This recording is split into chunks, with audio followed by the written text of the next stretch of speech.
Your Honor, all rise. Season 3, Episode 35, Friday, March 20th, 2026. Yes, sir. All clear. You may be seated.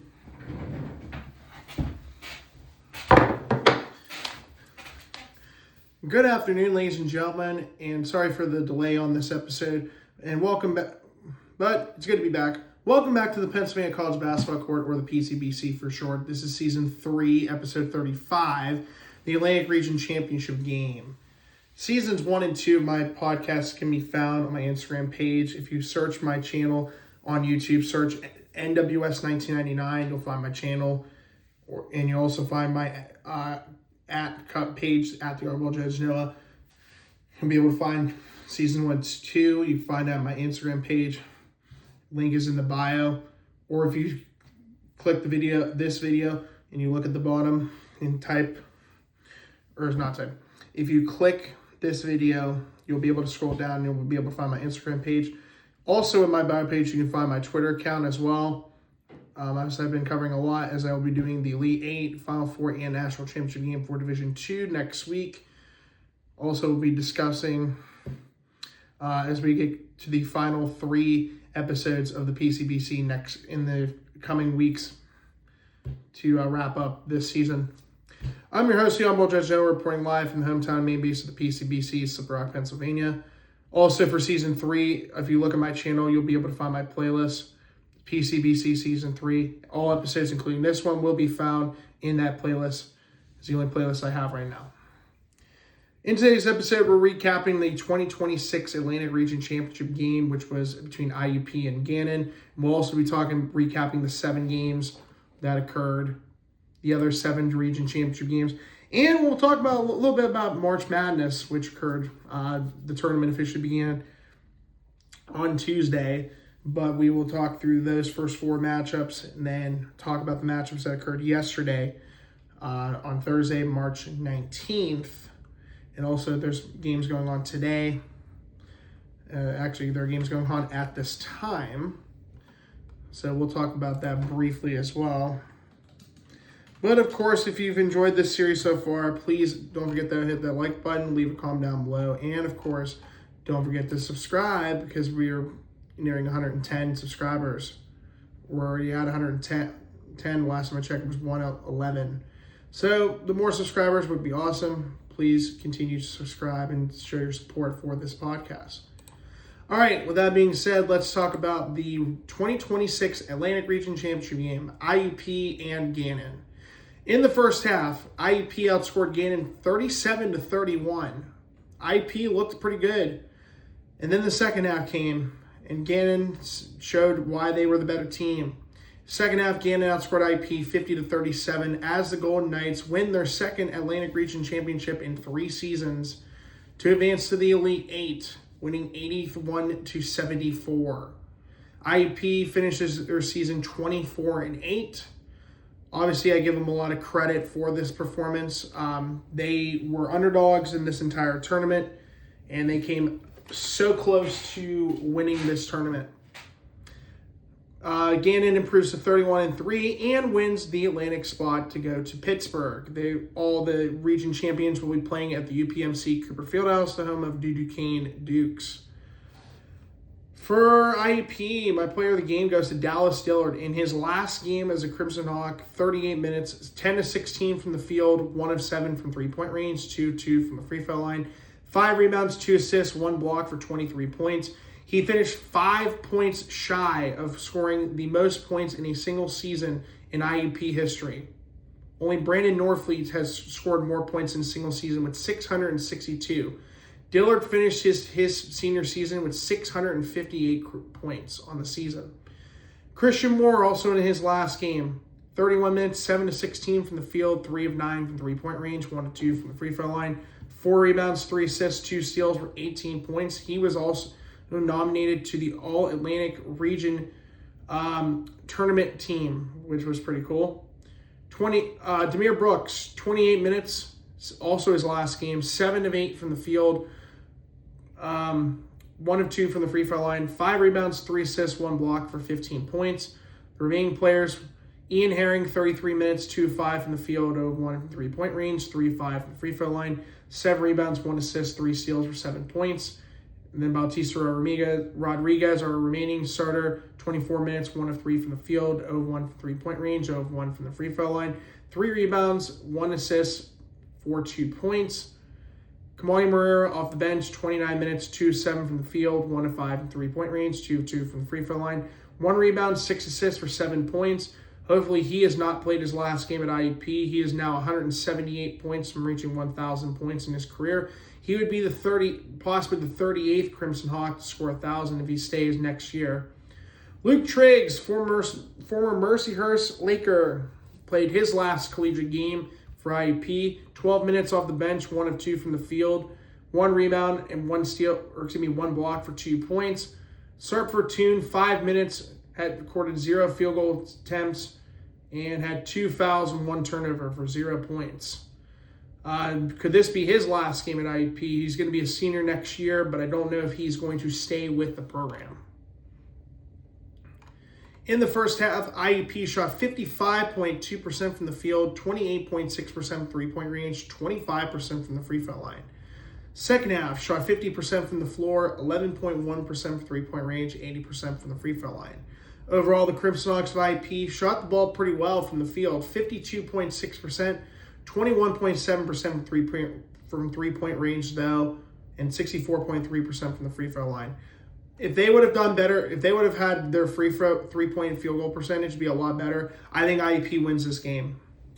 For Gannon, I hate to say this, Pace Prosser, player of the game for my player of the game, and he was the Atlantic Region Tournament MVP, solidifying his case as one of the best players in college basketball for Division II. 36 minutes, went 9 of 21 from the field, 2 of 10 from three-point range, 4 of 4 from the free throw line, 5 rebounds, 7 assists, 2 steals for 24 points. Lucas Morgan, 30 minutes, 5 rebounds, 2 assists, 1 block for 18 points. Jaden Calloway off the bench, 27 minutes, 3 rebounds, 1 assist, 3 steals for 14 points. And Precious Adiru, 24 minutes, 1 rebound for 13 points. We will be talking about Gannon next week as the team that is representing the Atlantic region. In the first half, Gannon shot 41.4% from the field, 38.5% from three-point range, 66.7% from the free throw line. Second half, Gannon shot 57.1% from the floor, 33.3% three-point range, 83.3% from the free throw line. Overall, the Golden Knights of Gannon shot 49.1% from the field, 36.4% three-point range, and 81% from the free throw line. For Gannon beating IUP for the 10th consecutive time. Hopefully IUP will beat them next year. Would love to see that. So as of right now, there's a lot of turmoil, possibly turmoil. I don't think it's the case, though. They were talking about this could be Lombardi's last game as the IUP coach, but he came out and stated that he will take the time to see what happens during the offseason. He will be praying and talking it through the relationship, talking with God to see whether or not if he will return for his 21st season as Crimson Hawks coach, the Crimson Hawks head coach for the 2026-2027 season. And also figuring out who they're going to be able to recruit as they lose 5, actually technically if you want to go by it, 6 seniors on their roster. Alfonso Pickens Jr., who had left the program halfway through the season, Dallas Dillard, Luke Triggs, Christian Moore, Demir Brooks, and Anthony Watson. So it's going to be an interesting offseason coming up for the Crimson Hawks. Hopefully they'll be able to recruit pretty well. If they can get some talent from D1, that'd be huge. They've done pretty well with that in recent years. Obviously, Christian Moore did really well in 2 years at IUP. Garvin Clark was a good player for IUP's 1 year. Sean Nail Jones, Dave Morris. They've pretty much hit their D1 players in the last few years. So we'll wait and see. Going to the, if I can remember correctly, this was Oklahoma Baptiste and Minnesota Duluth. Oklahoma Baptiste beats Minnesota Duluth 80-70. The East title, Damon versus St. Anselm. Damon wins 94-73 to advance to Pittsburgh. So the winners of these games are heading to the Elite Eight in Pittsburgh at the UPMC Cooper Fieldhouse. The Midwest Championship, Michigan Tech beat number 1 seed Walsh 87-70. In the West, Cal State East Bay remains undefeated. It's winning 73-58. They're 33-0. They're 3 wins away from a perfect season. The South Central, Dallas Baptiste and Black Hills State. I had a feeling Black Hills State was going to win that game. 76-62 over the Dallas Baptiste. Lander and Lenore Rhine. Lander cruised in that game, 86-62. Nova Southeastern versus University of Alabama Huntsville. Nova Southeastern wins 79-63. And Dallas Graziani finishes his collegiate career undefeated at home, as the Sharks have won over 100-plus games at home, consecutive games.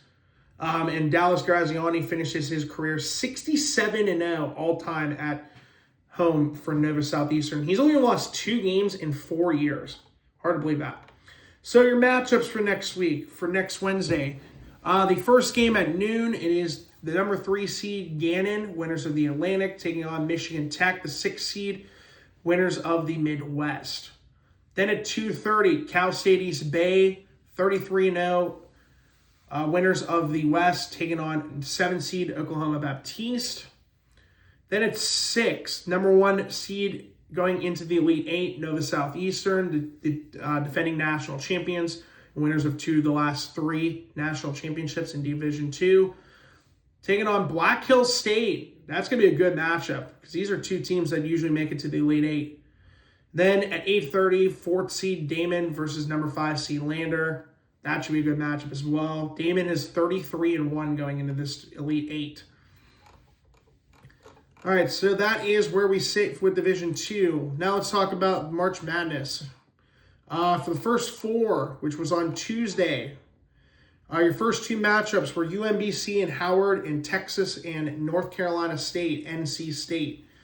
On Tuesday, Howard defeated UMBC 86-83 to advance to the round of 64 to play the University of Michigan, which we'll talk about here shortly. And then the battle for the 11 seed, Texas and NC State. Texas wins 68-66.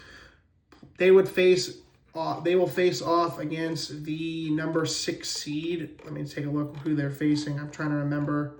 I believe it is, if I can find them. Okay, Miami High. We'll talk about that in a second. The number 11 seed, they played BYU, which was yesterday. To the matchups for Wednesday for the first 4. The battle for the 16th seed in the South, playing today, actually. The Wednesday matchup, Prairie View A&M and Lehigh, known for their 2012 upset against Duke when C.J. McCollum was a member of the Lehigh Hawks. Prairie View A&M, though, was the winner in that matchup, 67-55. They will take on the number 1 seed, Florida. I believe they were 34-point favorites heading in this matchup coming up. And then Miami of Ohio, the media darling, 32-1. 31-1. They should have made the tournament.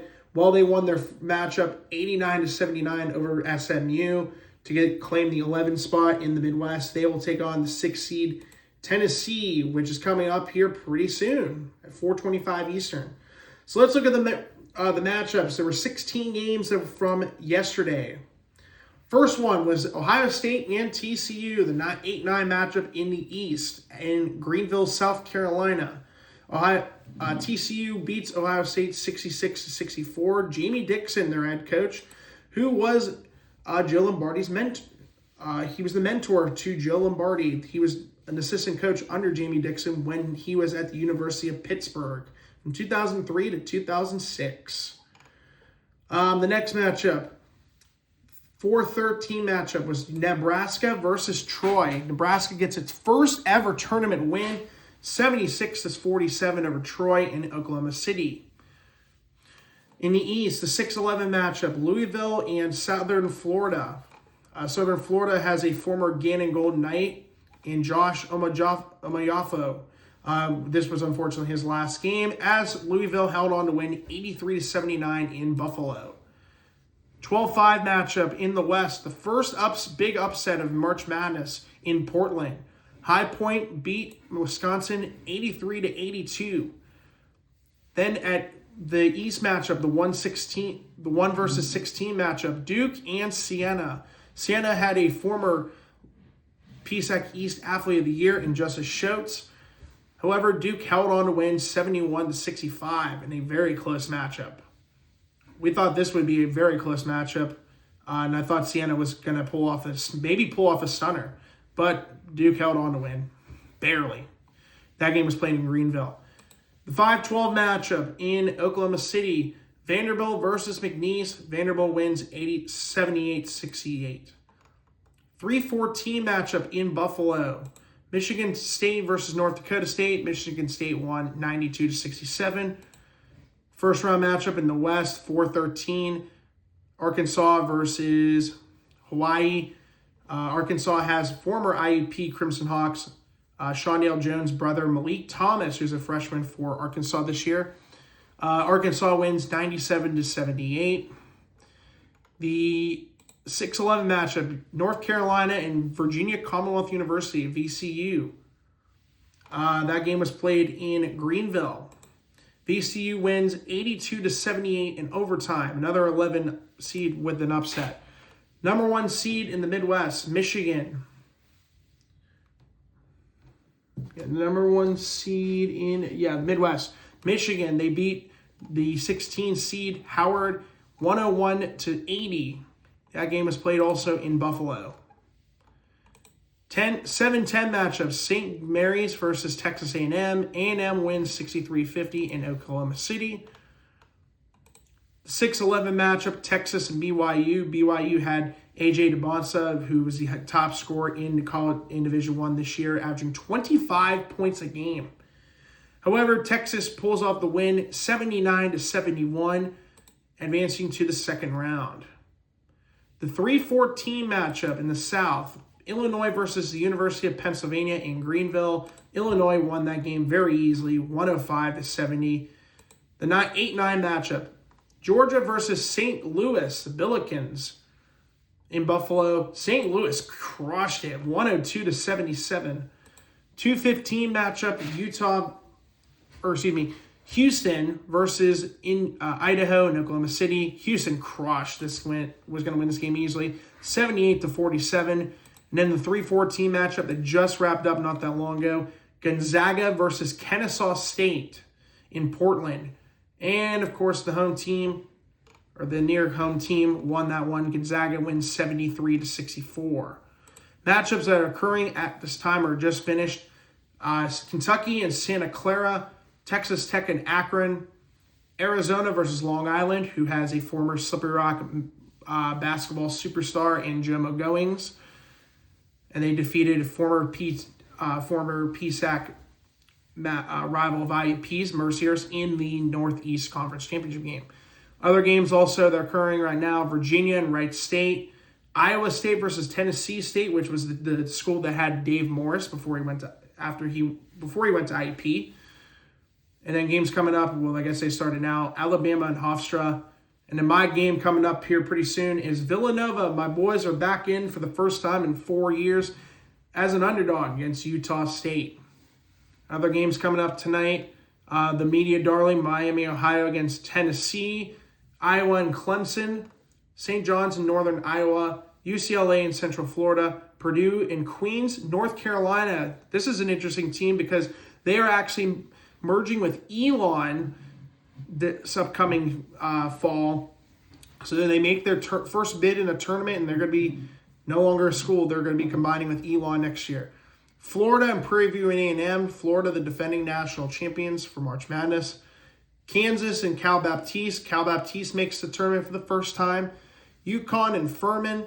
And then Miami and Missouri. So we'll find out who wins these games. We'll recap these games in the next episode once we get to, and then we'll talk about the round of 32 as the Sweet 16 begins next Thursday, March 26th, right after we do our Elite 8 matchups. So that will conclude this episode of the PCBC. We are right near the end. We only got 3 more episodes left to recap before we get to the conclusion of this 3rd season of the PCBC. Till then, I'm your host, the Honorable Judge Noah, reporting live from Slippery Rock, Pennsylvania, saying so long, and have yourselves a wonderful rest of your weekend. Have a great weekend, and I will see you guys next week for the Elite 8 for Division 2 in Pittsburgh.